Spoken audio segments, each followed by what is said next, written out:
My name is Drake Bell, and I came here today to tell my story.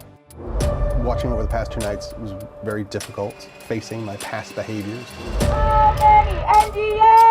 11 charges of child sexual abuse. NDAs are not okay! I had no idea what I was saving my son from. I don't wish this on any parent or child whatsoever.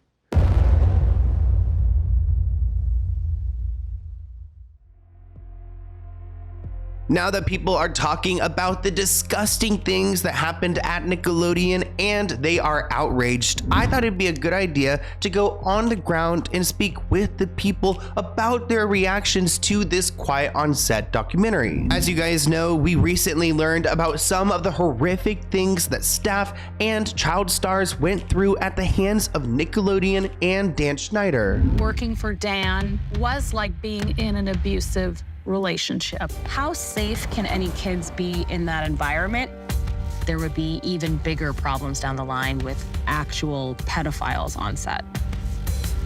These are 3 predators who worked at Nickelodeon, all in a short amount of time. We heard about Drake Bell and how one of these employees at Nickelodeon exploited him time and time again. We heard from costume designers that were pressured by Dan Schneider to give him massages. Opened my eyes, I woke up, and he was sexually assaulting me. It just became this secret that I had held on to. The whole thing was mental manipulation. One day, I was just on the phone with my mom. I just exploded. I just screamed into the phone everything that had been happening to me. There are so many of Dan Schneider's victims and victims of Nickelodeon like Alexa Nicholas who are speaking out and trying to make change. The purpose of this protest is to put some pressure on Nickelodeon to make those changes behind the scenes so that these children aren't going through these traumatic experiences. What about the bad parts? Bad parts? I mean, there's a lot of abuse that happens. I worked with an incredibly emotionally abusive producer. Even talking about it now, my face gets hot. Whether it's dealing with executives, the creators of these television shows, or straight up what they're acting out on screen, there is absolutely no reason that any child star or employee should have to go through this kind of beratement by their employer. I think most of you guys agree with me on this, but let's go ahead and interview people and hear what the protesters have to say about what they want to see next. I don't feel bad for you, Dan Schneider, because it's sad that it took you this long to apologize to us. And the fact that you're apologizing to us via PR campaign.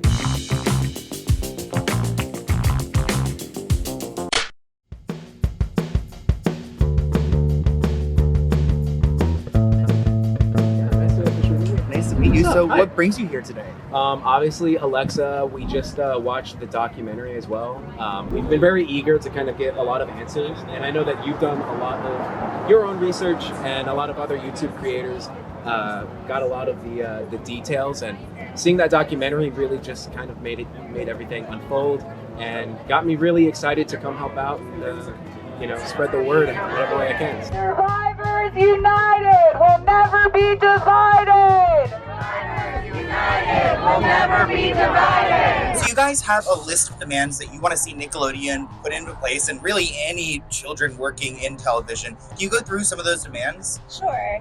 So basically, Brian Robbins was the creator of all that, and he's been promoted through this entire process. He's now the CEO and the president of Nickelodeon, so we'd like to see him fired. We'd also like to see Dan Schneider's Lifetime Achievement Award revoked. I wouldn't even think about that, but that's do they want to be represented by someone like this, especially after this documentary? Exactly. Yeah, we'd also like them to issue a statement apologizing for their role. We want them to remove sexually suggestive and inappropriate content from all of their streaming platforms. Yeah, which is true, because a lot of these shows that came on when I was a kid are just now popping up on Netflix and these other streaming services. So we're seeing these these moments put out again, and these child stars are being re-traumatized in a way. Yeah, Nickelodeon is still making money off of it, and it's still very exploitative content, and we'd like to see it removed.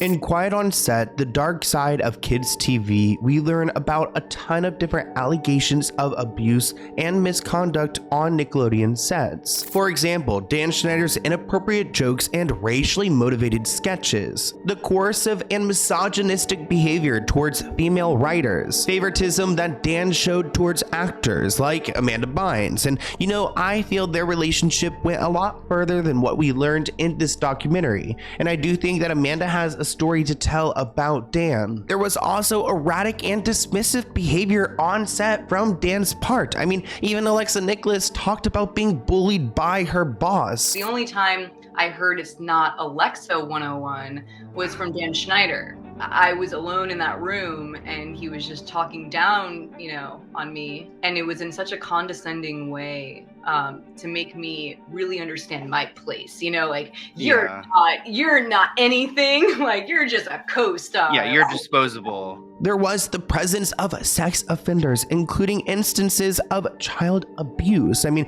we heard about Drake's story and how horrific everything got. Plus, the guy who committed the crimes only served 16 months in prison for essentially taking away Drake Bell's innocence as a child. Ultimately, this documentary showed us that the industry supports these predators. Despite the severity of these allegations, everyone is able to get away with it, which is exactly why it's so important for us to go out on the ground in front of Nickelodeon and to scream what we want to see happen, because this behavior is not okay. They're not answering for their parts. Dan Schneider is dismissive in his apology. There's really no accountability here, so we need to make it happen.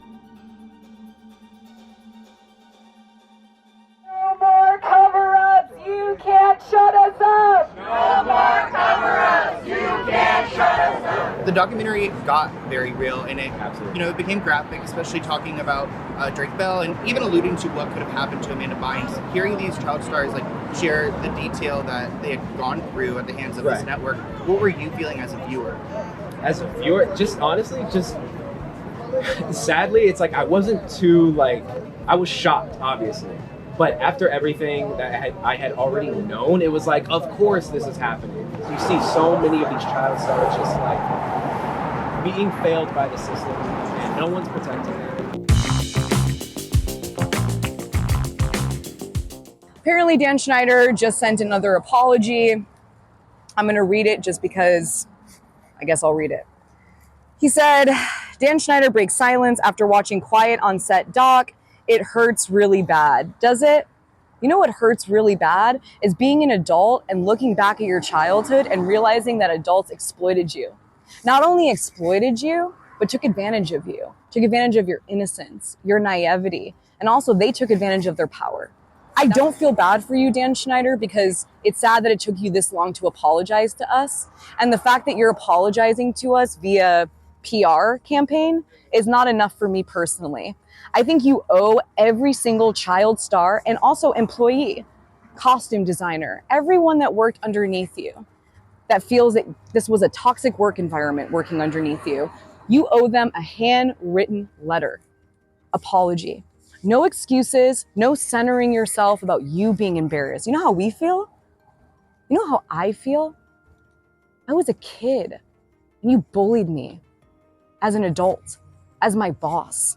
And not only did you bully me, you actually put me in a situation where creeps are gonna look at me in a certain way as a child.